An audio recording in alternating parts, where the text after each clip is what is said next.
Most people, when they think of John Calvin, get a very distorted view. In fact, most people will only think of the 5 points of Calvinism. And yet, John Calvin never wrote those 5 points or conjured those up. That came long after his death, and that was due to a theological argument in response to the 5 points of Arminius in Holland. If you ask John Calvin what was the essence of his message, he wouldn't have come up with those 5 points, even though they would be consistent with his principles, but they only dealt with soteriology, salvation. John Calvin was about a whole world and life view.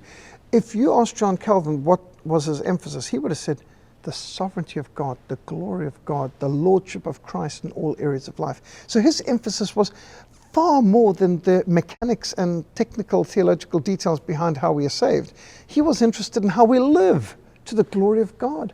John Calvin sent out missionaries to all over Europe, as far as Iceland, as far as Norway and Lithuania and Poland and Russia, and as far as Brazil. He had a great missionary vision. He was a great evangelistic leader. He was an inspirer of modern education system. He wanted education for every person. Universal education really goes back to Calvin in many ways.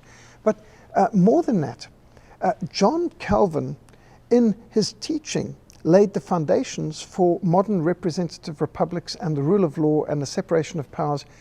Very much you could say that John Calvin is one of the true founding fathers of the United States of America, because his world and life view, his doctrine, his theology, his socio-political application of the biblical principles were what energized and inspired and guided your founding fathers. It's seen in books like Lex Rex, which was Samuel Rutherford's book on the law is king, from the Scottish Covenanters, thoroughly consistent with Calvin's teaching, which was one of the most quoted from books of your founding fathers as they were preparing the US Constitution.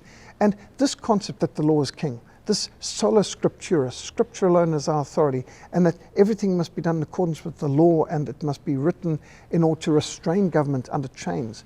Because of his doctrine and his emphasis on the depravity of man, John Calvin taught the need for governments to be restrained, for governments to be limited, for governments to be separated, for the separation of powers between executive, judicial, legislative, and then still separate the legislative as well into an upper and a lower house. Checks and balances. This is the concept of Calvinists who didn't trust the goodness of man.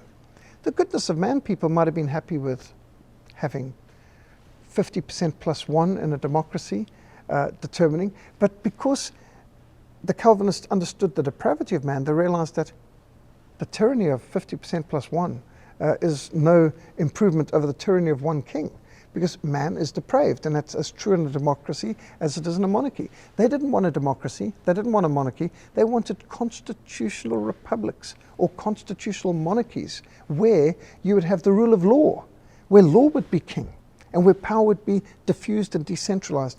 And so the whole concept of checks and balances and the rule of law comes from the teachings and emphasis of John Calvin. It's the sovereignty of God, it's the authority of Scripture. These principles affected the whole world and life view that produced the greatest freedoms and the greatest prosperity and productivity the world has ever seen. Communists themselves say John Calvin is the true founder of the capitalist system. And in a real sense, that's also so, because he's the one who unshackled the church from its laws on not allowing to charge interest on loans. And he said, well, why would people lend money if they can't get some benefit from it? And so he unleashed the church from its medieval restriction on being able to have interest and getting some benefit from loaning money, which now enabled poorer people to get loans and to have the chance to buy homes and to advance themselves. So the free enterprise system, in a very real sense, really came back to John Calvin. And therefore we can say Calvin's teachings led to the greatest freedoms and the greatest productivity and prosperity in the history of the world.